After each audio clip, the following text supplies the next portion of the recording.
Welcome to an episode of the podcast Art Insiders New York. My name is Anders Holst.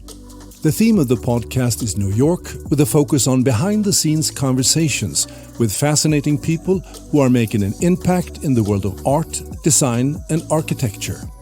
Maxi Cohen is an award-winning multimedia artist and independent filmmaker based in New York City.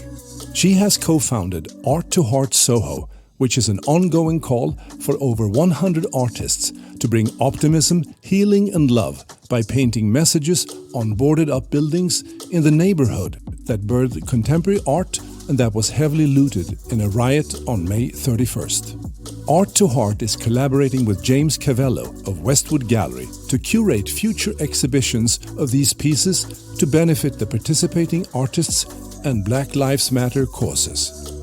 Maxi Cohen also discusses her groundbreaking and inspiring documentaries. Joe and Maxi, a feature-length documentary about her relationship with her father. Anger, part of the 7 Sins, 7 Women film. South Central Los Angeles, Inside Voices, in response to the Los Angeles riots of 1992. From shock to awe, the story of suicidal veterans. Ladies' rooms all over the world, and movement of water. So today, our guest, Maxi Cohen. Her films, photographs, and multimedia installations have been exhibited internationally and are in the permanent collections of numerous museums, including Museum of Modern Art, the Whitney Museum, Museum of Fine Art Houston, the Israel Museum, and the National Gallery of Canada. And in the last week, you have also given us a gift to Soho, the art exhibition of street art that breathes new and fresh air into Soho, and that is very much needed. So thank you so much, Maxi, for giving us that gift. I read somewhere that you and Miriam were bicycling through Soho and up came this idea. Is that true?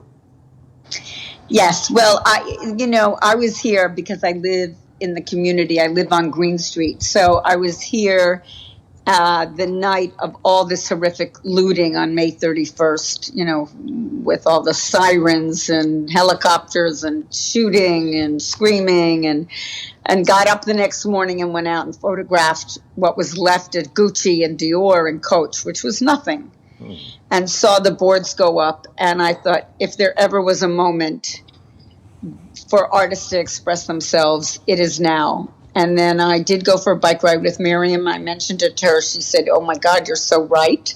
And I was just sort of saying it. I didn't know that she would say, "Well, let's make it happen." And she's that kind of person. She makes things happen. Yeah. And she galvanized a number of other friends of ours. And that's how it all started. She brought together a great group of people who are our friends. And it just kind of blossomed. It's funny because during COVID, I was watching it gave me a chance to watch social media much more, which I had not. And I kept thinking, how did these things go viral? How do things just pop up? And I then think you just did something here that went viral. Exactly. And I was so surprised because I kept thinking, I have big projects and I thought, how do you make these things just blossom like that? And I was so shocked. And then it just happened. It was so much flow and people were so responsive. I was surprised the first day we painted, 100 people registered. We had 100 people. By the way, I met Miriam by coincidence. I was walking down Broadway and she was directing an artist, whatever, and she was going back to her own painting, I think. And then, so do people apply? Do artists apply? Do they call you up? Do they get an authorization? Or how does this work? We just made a call to artists the first day. Miriam managed to get, I think it was Miriam or someone of this core group, because it was a core group. There's a woman, Bethany, I'm not going to say her last name properly. She has an amber set. She has a handle, Go Paint the World. So she was used to painting the world. Misha Hyman, who made lunch, who said, I'll make lunch. He has the Warrior Health Project. Yeah. Said, I'll make lunch for everybody. Bethany, I think it was her. Anyway, they got Blick to put up to donate paint. Okay. Or Miriam got Blick to donate paint, whatever. Somebody did. and House of Yes in Brooklyn had house paint, and they brought it over. So I just spread by telling friends we were going to do it, and them sending it off. We just opened it up to anybody. So we just said, just come. And it's interesting because some of the people who came to paint were very accomplished artists who made major public art installations, have had major museum shows, and some were 6-year-old kids who were happy to be outside painting. Yeah. And people who walked by in the neighborhood who had never painted before thought, oh my God, this is a relief, I'm going to paint. Yeah. We had people in their late 70s and early 80s painting of Black, brown, Asian, it was a very diverse group. By the second time we painted, we kind of made a mission statement. So when did you start? When was the first time? Because this looting was at the end of the month, right? It was like May 31st or June or somewhere there. Right. And the first day we painted, I'm looking at my calendar, I think was the 6th of June. The 6th of June was our first paint day, Saturday. So it was fast. I think Miriam and I were riding around on Monday. Mm-hmm. She has a tea company. She also had originally the Guggenheim in the 90s in New York was where Prada is at the corner of Broadway. Yes. And Prince. And so Miriam had a tea salon underneath, but now she kind of works upstate. And actually another friend of ours, Bobby Van, who lives in San Miguel Allende, she had called Miriam independently and said, I think they're doing this in Oakland or San Francisco. You should do it in New York. So Bobby also inspired. Miriam Noval is just a firecracker. She has a company called High Tea Today with CBD, tea with CBD. So she works upstate, and she galvanized our friends upstate, Stephanie Frank, and whose mother has a foundation. She told her mother, the Eileen Kaminsky Family Foundation that is out of Mana in New Jersey, Mana Contemporary. And her mom said, what a great idea. I'm going to help you. And and the man that she lives with is an artist who does billboards and public art. And so if you walk around the neighborhood, all the unlocked pieces are his, Gordon Kinlan. Oh, yeah. And then friends came down from Harlem who were in the art world, Gene Seidman, Barbara Ann Michaels. And then Miriam called Xiaoming Chen, who's a big Chinese art dealer, and she joined in. And then this guy, Timur York, came and he made a poster. And then we made a mission statement. And then we were a little more formal the second time. And another woman in the neighborhood said, oh, this is really great. How can I help you? I have 2 young kids, but I have great skills with spreadsheets. And I thought, spreadsheets, that's what we need. We need a spreadsheet. So Theta Sam came up with a way to register where everybody could put their name in and send their photographs in. So there was a way that we could keep track of which artists painted where and what their photographs were. And so it just kind of kept blossoming like that. And then so we painted again. Misha made lunch again. Bethany painted again. What was in the mission statement, though? What was the essence? You want me to read it? You want me to read it Absolutely. to you? Okay, I'm going to find it. Because we spent a lot of Zoom calls crafting this mission statement. Art to Heart, which is what we called ourselves. Art to Heart SoHo is a call to artists to bring optimism, healing, and love to our world by painting messages of compassion and unity on boarded up buildings, welcoming the change that's coming. So, the messages were range from very political to very spiritual. And everybody was free to paint whatever they wanted. That was where we started, so that we just didn't want everybody to just paint Black Lives Matter or I Can't Breathe, and to be a little bit more evocative or provocative. And there were some really deep, intelligent political statements. And Stephanie built a beautiful altar, that I have to say, She did that on the 12th. So today's the 22nd. 10 days later, Yeah. people are still burning incense. Nobody has touched anything. They just are adding things. And then she did another one on Broadway by the subway. Yeah, At Prince and Broadway. Prince and Broadway. You know, I think it's so. What I got away with also was that there was a lot of love. There was a lot of motives of hearts and love and unity. It had a very positive, you know, yes, a serious and political message, but overall very loving and caring and positive, I think. Yes, and that was our intention. That was our intention. The city has, you know, was protesting every day. Yeah. And you know, this neighborhood was so devastated by the looting. Yeah. That we felt we were definitely in support of the messaging that was going on in the protesting, or at least I was. I think everybody was. But we felt that what was important to uplift our spirits and the neighborhood spirit was more messaging that about, you know, more of that sense of we need unity, we need love, we need compassion. I did a couple pieces. Pessimism is an indulgence, despair is a lack of imagination. I took a photo of that. It has a very nice pink, bluish color, right? That's right.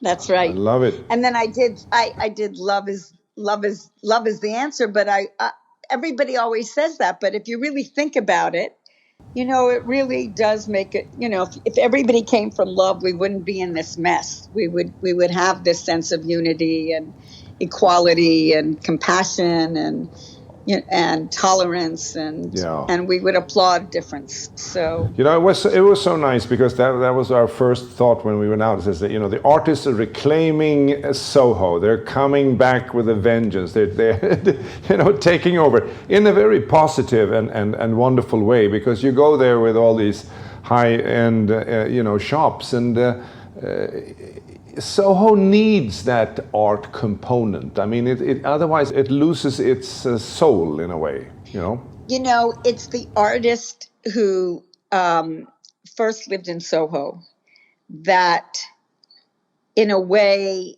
gave this energy to a place that ended up being what it is today. You know, there were artists here first, then there were galleries and restaurants, you know, and then, you know, finally Gucci and Tiffany and Dior and Coach. And you're absolutely right. And what was so great was that people were painting from their heart. Yeah. It wasn't about money, on top of places that were about money. Mm-hmm. And it absolutely brought back some soul and some human creativity and the human touch. And the neighbors really appreciated it. You know, I wasn't sure what would happen. Somebody the first day came, said he looked out the window, he had tears in his eyes, he came down, he was so grateful. And I was happy because, you know, I didn't know, maybe people preferred the minimal look of all the plywood, but I was very happy to see that people were really in the neighborhood grateful. People really did. People stopped by, they joined. And I think it made a big difference. Absolutely. So you started on the 6th, and then it went on like the second week. You did your mission statement. More people came about. And what happened the third week? Oh, so we and many of the artists came out anyway in between the time. You know, for us, you know, it was really Stephanie Gordon and myself and Miriam that kept lugging the ladders and bringing the paint back and forth. And, you know, it was like, oh, my God, I can't believe what we... So everybody used the paint that was offered to them. People didn't come with their own paint. They were some did. Some did. Some more serious artists did. Some brought stencils. And, a number of the artists that, you know, really, there were a number of serious muralists, serious artists, and they did bring their own supplies, or they, you know, mixed our supplies and their supplies. And then actually it's interesting because James Cabello, who owns the Westwood Gallery on the Bowery, one of his artists, a spectacular artist, Nobunaga Sawa, hope I said that right, huge public artist who's international, was painting the second time we came out, and she brought her students the third time that we came out. And he came over and he saw it and he said, you know, He's part of the Broadway, the bid, whatever Yeah, that yeah, is. yeah, the bid, yeah. And he said, let's paint Broadway. Let's really curate Broadway. You know, the artists are really serious and doing spectacular work. Why don't we bring them to Broadway? Yeah. So call the stores and make sure we have permission, because I would hate to see somebody paint all day and all night and then in the morning it's gone. And he did that. And he also, I mean, I'm hoping all this is the case, because that's what we're counting on, found a place to store the art, because we had the idea that, and I walked the New York Historical Society through here, right? So it'd be great. It is a specific moment in history. It will be. It is.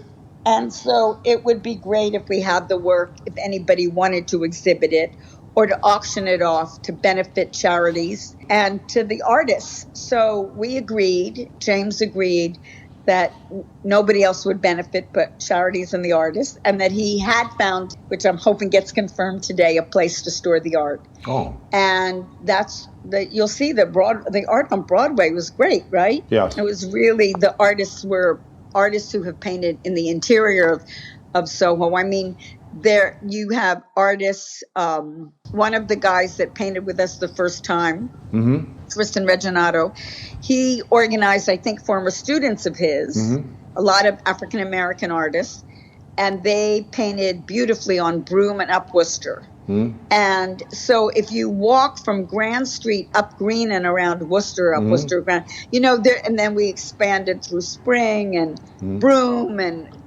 Grand and West Broadway. It was like an open air museum. So a number of the artists who had been painting in the interior of Soho went to Broadway and painted on Broadway. We put the call out again, and and that's how that happened.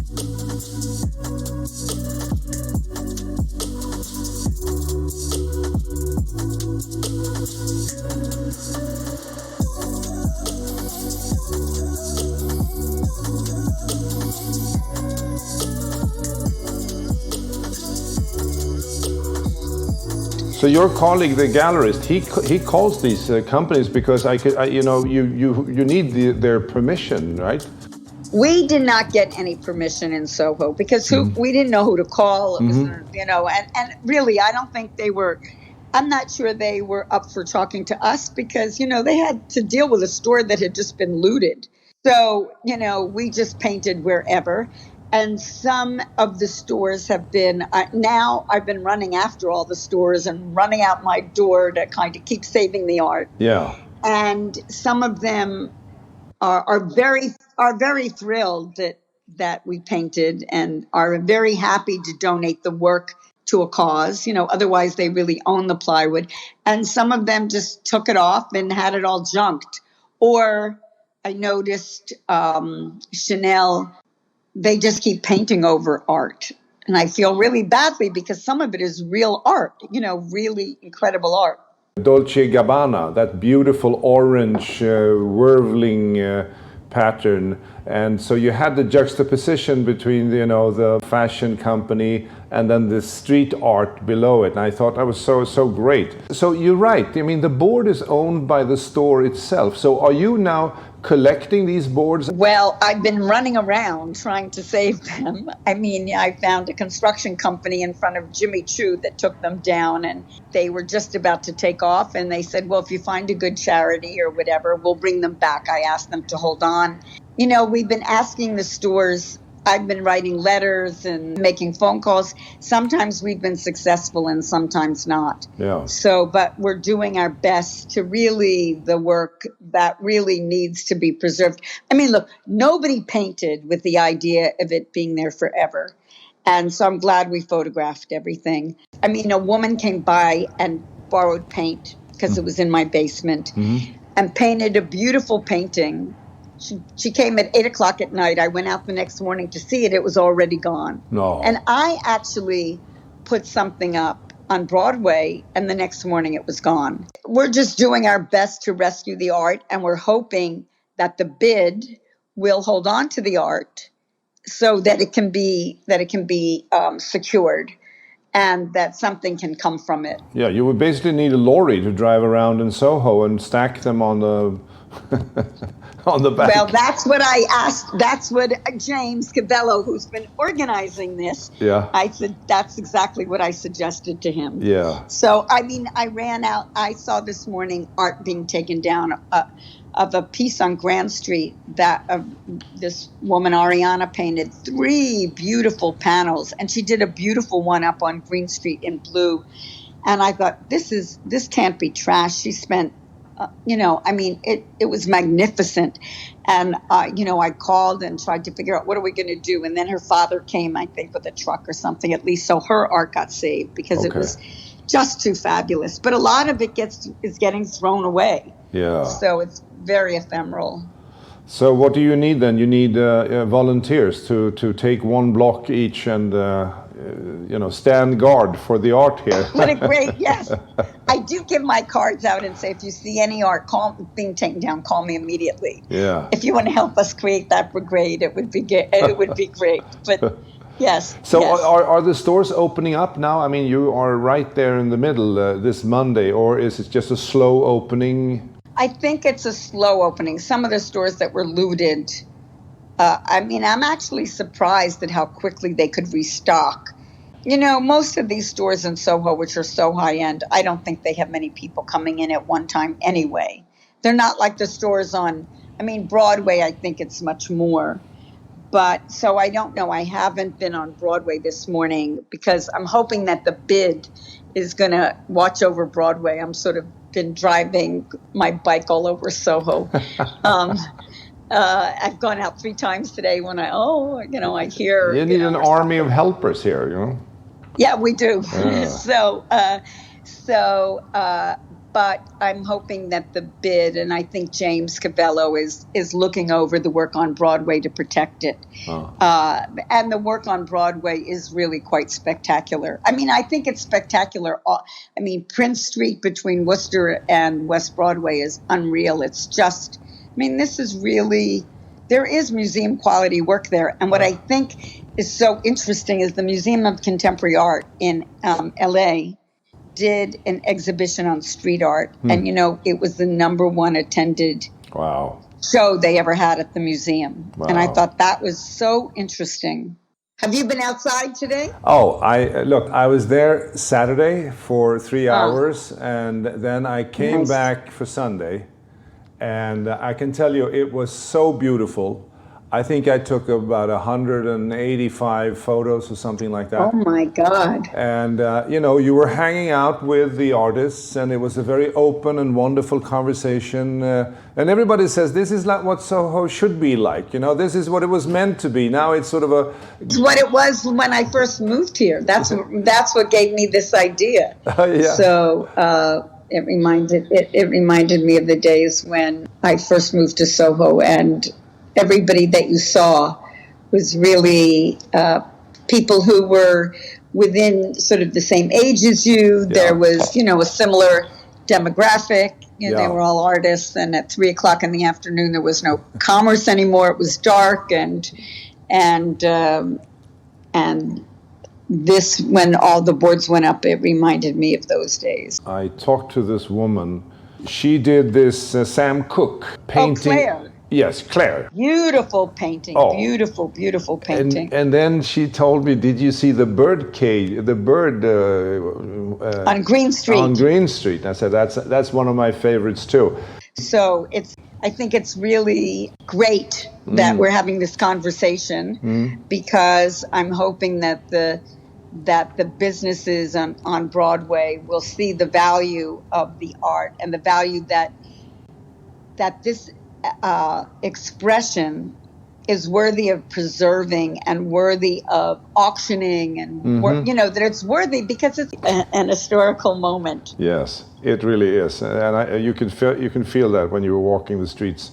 Why wouldn't one turn this into maybe an annual art festival where one could have some kind of public display of street art in this way in Soho to sort of reinvigorate the neighborhood and so on and so forth.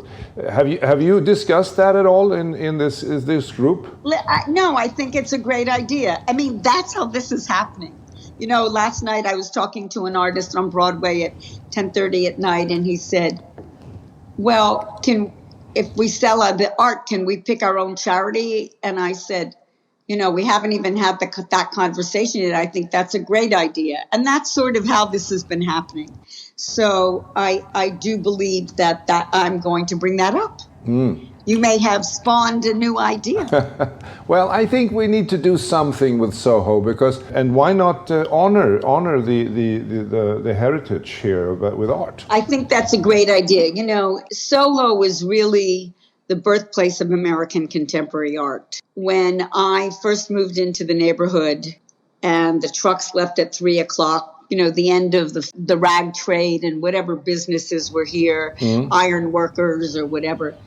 The people that you saw on the street were kind of around your age. They were really all artists. I mean, it was really a community. I'm a filmmaker and a videographer, and what was so interesting now, which I haven't seen in years because of the commercialization, for me, what was so moving is to see who was walking around in the last couple weeks, realizing that there are artists who I've seen in museums and art fairs who I'm a huge fan of that I didn't know lived around the corner from me. That there are tons of artists in Soho. And what's really also really interesting, because you mentioned Claire's work that you like so much, and she's one of them. There are children of the original artists that settled in Soho that have felt such a deep connection to painting here because they grew up here. And Claire was one of those artists who grew up here as a child,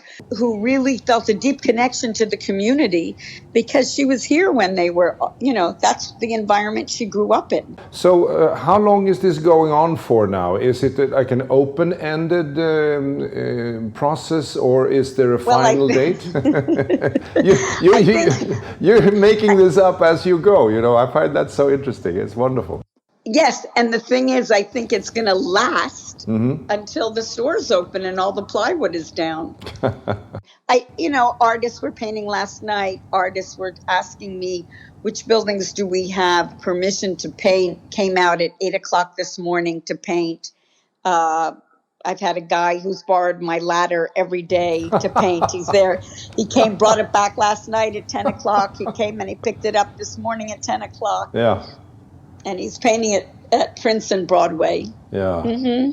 But it's so interesting because I went to Ian and he had a little party. So we went down to get some fresh air.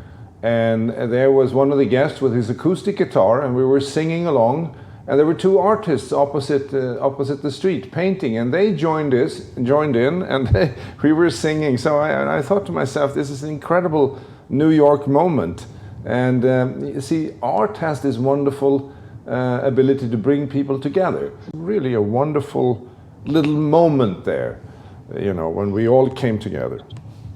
It was terrific because there's a mural at Spring and West Broadway that this guy Trevor made. There was a violinist, a classical violinist, an African-American violinist at that corner, and another one playing a cello at the next corner. And then I heard that there were dancers in the street, like choreographed dancing. And then I have a video of a guy who did a spoken word piece as he was painting. And then somebody got engaged on the street in the midst of it that was painting. And I thought, how amazing that this environment created that level of creativity and joy, which I think did not in any way lessen the multi-dimensional or the multi-many, the multi-messaging that is being said and made, How will this be documented then, though? Because I know that you are a very celebrated award-winning multimedia artist and independent filmmaker. So how do you document this? This should be straight up your alley. It should be, but I haven't had as much time to do it as I would have liked. And there hasn't been money to really hire somebody to film it. There have been a number of professional photographers who have been photographing. It is my intention to aggregate that material. And somebody actually called me about a book. So I'm talking to her this afternoon. There were a couple people who were out there shooting video, and I'm trying to aggregate that material so the story can be told. If they're, if the work is going to be exhibited, then I think the story is very moving to see those images. And I have been photographing and filming in the neighborhood as best as I could through I was isolated COVID from the beginning of when the plywood went up, and from even before that when there was some art in the neighborhood that was COVID related. So we're working on it. It's like, let's finish painting before we, it's like it's everything at once. How do we document it? How do we aggregate it? How do we edit it? How do we paint it? It's everything sort of at once.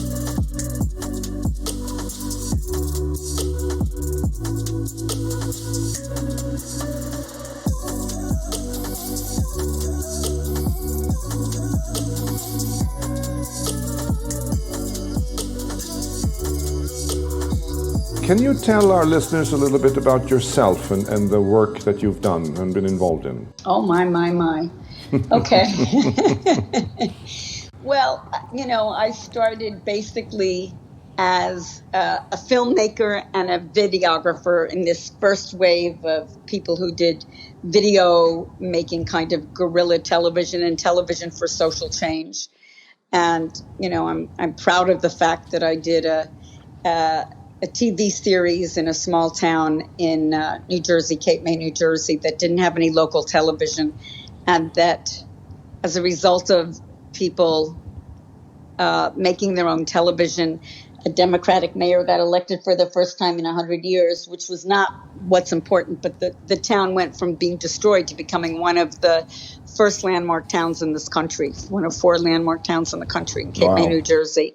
I also, so I've been very interested in television for social change. I did a film during the LA riots, which was where I gave cameras to African Americans, Latinos, and Koreans who lived in the areas of the LA riots to try to understand racism from a firsthand perspective, from the inside out, which that film played on Showtime. I think it was the first film ever made by real people that was on television.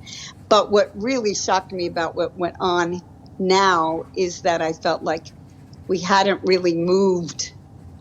I felt like it was that Rodney King moment, the LA riots all over again, only on a much more explosive scale. Always wanted to be an artist, and so, but I went to film school. So my first feature documentary film was a film I did called Joe and Maxi about my relationship with my father, which was kind of a breakthrough in its form. My favorite accolade was somebody asked me at a festival, who played your father? So I thought, if I made a movie that was so real, he thought it was fiction. That was the biggest compliment I could have. But in those days, also, it was a time when foreign films were being released much more than American independent. So I was part of this American independent film movement that helped to foster the exhibition, the distribution, and production of independent feature films. At the same time, I continued to make art because it takes so much time and energy to raise money to make independent films. I feel like I wasted 90% of my life trying to raise money, to be quite honest. And it used to be easier. I was very lucky. I'd get grants from the National Endowment for the Arts, or the film I made in LA, the Rockefeller Foundation supported. But really, unlike in Europe, it really is very hard for independent filmmakers to make movies. So I've also do large format. I do photography. I do video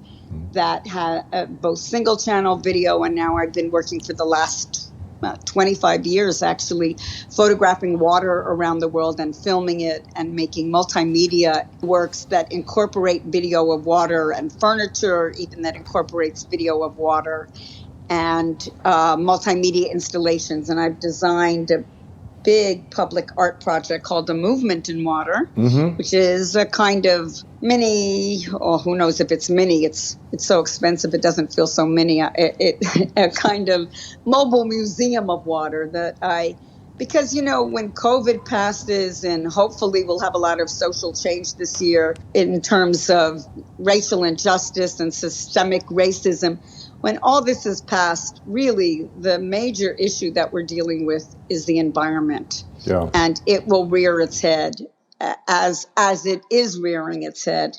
And so that project, its mission is to create a greater reverence for water and to shift your physiology, which I think, once we open again, or as we open again, or at some point, people will, I think, have a greater reverence for nature and will want to be together. I anticipate that this project of a movement in water, which it's very interesting about water.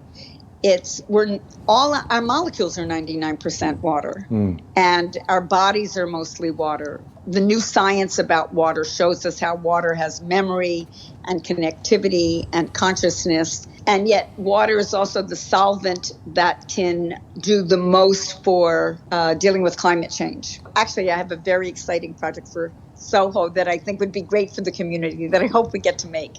So I'm doing that, and I made I executive produced a film recently called From Shock to Awe, which is about how ayahuasca can really help. It's with veterans who are really tried to commit suicide several times with PTSD, help with PTSD. And I will tell you that there's a lot of PTSD that's coming out of all of this. So there's a lot of trauma. And so I'm hoping that the work that I'm doing in both these areas with water and how we can really heal and shift consciousness, and I just think there's an enormous amount of healing that needs to happen. Yeah. But that is wonderful. I have to say, I was very impressed when I read about all the various productions you have been involved in, and the idea behind them, and what they're all about. And you also had this ladies' room around the world that stuck out, and I was thinking that sounds like a very interesting project. What was that about? Well, it's interesting. Way before this project has been going on for, oh God, this really dates me over 40 years. And when I made my first film, I was in one of those awards dinners in Miami that was really boring. And I went to the ladies' room and found this octogenarian with her corset and her false eyelashes, and I started photographing. And the truth is, the ladies' room is a place where women share and actually reveal things to total strangers and make friends. And so I started photographing this tribal dance that happens in ladies' rooms around the world as far as I had gone. And then there was a point way before Facebook and MySpace that I thought, what if the world knew the secrets of women? What difference could it make? And I had that idea, and I was I was making a film in the Australian outback. I walked into an Aboriginal bar. I think I was the only white girl in this bar. And the women called me over to sit with them. And then they wanted to talk to me, and they were afraid the men might overhear them. And they took me to the ladies' room to tell me about the incest of little boys and little girls that was going on in their community, and really wondered if I could help them. And that began a film that I made at the same time, makes filming in ladies' rooms around the world that, dealt with everything from women sharing their vibrators at a sexuality conference to women's rights and celebrating women. So this project has been going on for 4 decades. That's wonderful. Can you describe your style? It seems to me as it's very sort of authentic in the moment, catching people, not so much polish. And I saw some movies online here. How would you describe yourself, your style? First of all, I think that is true. But secondly, I have always been interested in how do we tell a story. So the form in which a story is told has to be commensurate with the intention that you have in telling that story. So when I was in LA, for example, wanting to understand racism, I gave the cameras to people who lived in the community and had them keep, ran a workshop and had them keep a diary of their own. When I was asked to make a film for a film called Seven Women, Seven Sins, that seven filmmakers, women filmmakers from around the world were interpreting the seven deadly sins any way they wanted. So some were fiction and some were like music videos and some were experimental. And mine was the only documentary piece. And I was given the sin of anger. I wasn't really sure what the sin of anger was. So I tried to ask the Pope and I tried to ask a rabbi and didn't get very far. So I put an ad in the Village Voice looking for angry people. And actually, it's interesting because at the time people said, oh, you can't make a film of talking heads. Recorded these people telling me about their anger. And it's in this feature film of seven women. It's the longest film. And when people lined up around the block to go see the film, they came to see Chantal Akerman's film, which was on laziness. So her film was really about being lazy. And I think her film was the shortest. And of course. really, really shocking that they thought that mine was the shortest and that was the longest. Yeah. So it really proved to me, if you're keeping an audience compelled, that's what's important. So usually, what I really am looking for is what is the story I'm telling, and then how do you tell it? What is the best way to tell it? So you interviewed a lot of angry people. Now, were they angry really, or did they just think they were angry? When they met you, they, mellowed out? No, they were so angry that I didn't know whether my idea would even work. So I pre-interviewed them. I set up a day to shoot in a studio. And they were so angry that I was afraid that, they had already told me their story once. Maybe they couldn't do it a second time. But their anger was so pervasive that they could very easily tell me the same story again. And I'm sure they told it a million times. And actually, the film is really, it's available. It's really interesting. And, this is so funny. There was a man who called me up and he said, I saw your film in film school 25 years ago. Yeah. And there's an image in that film that is seared in my brain. And I just got funded. I think it was one of the producers from This American Life.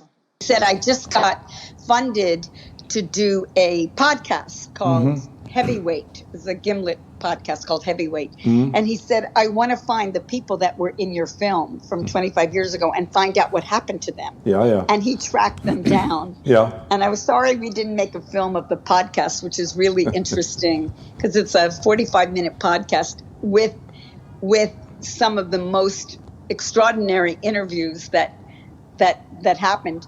I remember also the Museum of Modern Art calling me saying, we hear there's a guy in your film who committed murder, and we think it's our projectionist. No. and they wanted to see the film. So, and one of the guys who I was so moved by, we actually did Simon & Schuster did a book. I had them, we did a book after. He was a cop. That it was a detective who came from a family of mafioso, and he was very upset that he was the 11th highest decorated cop in New York, and he felt so betrayed by the police when he found out that his phone had been tapped, and then many years later, or some years later, he had it was allegedly 16 murders or something, and. No, the people were angry. They were so angry. But it's so interesting how it was expressed. So it's actually quite an interesting film. Won a lot of awards. I saw a professor a couple of days ago on TV. He said it's very important to have positive thoughts, and that's it brings up your wellness, antidepressant, and so on. What did you learn about anger? What is anger good for? I mean, did you come to any conclusion here?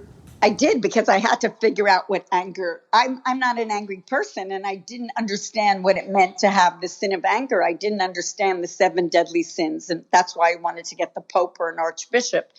But what I decided was people who were so angry that they were hurting themselves or somebody else. That was what made it a sin. That was my definition of what made it a sin. You know, if you ask me personally, I feel that anger should be channeled. You know, it shouldn't be suppressed. It should be understood and expressed, examined all the way through, and ultimately turned into something that's of value. Yeah. Which I think in a way gets back to the painting in the street, you know, for a lot of artists. Yeah.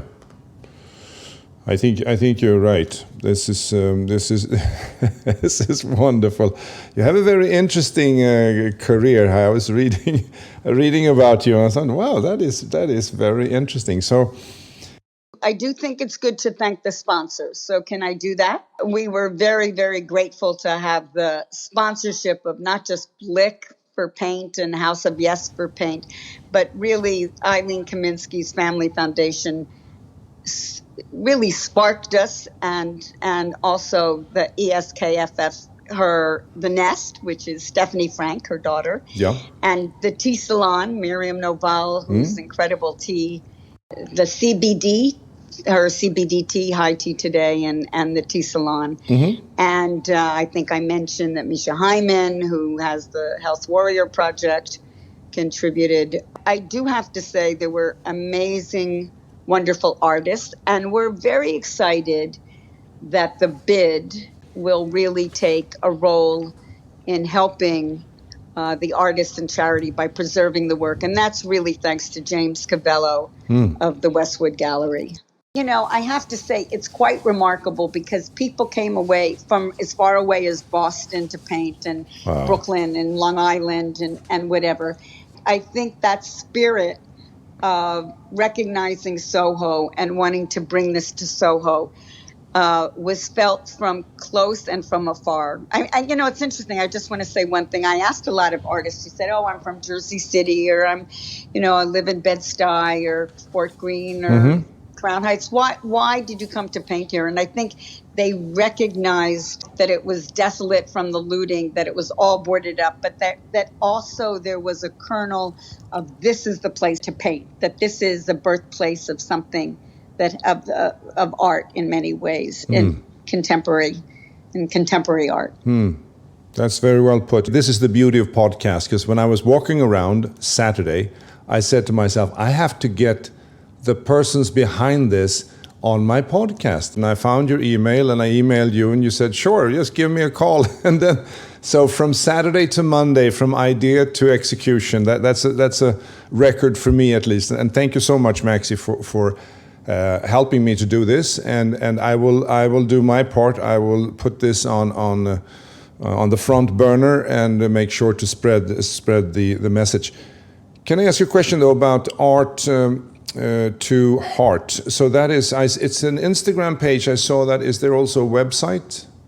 We did get a website called art2heart.art, and I haven't had time to see if we filled it out, so I'll have to check. And I think we do have it. So I think our intention is I'm going to make sure in the next 10 minutes we're going to be on that. Okay, wonderful. And you can find the art on Instagram at hashtag art with the number 2 with a heart, and art with a number 2 and a heart Soho, and then at art2heart written out .art.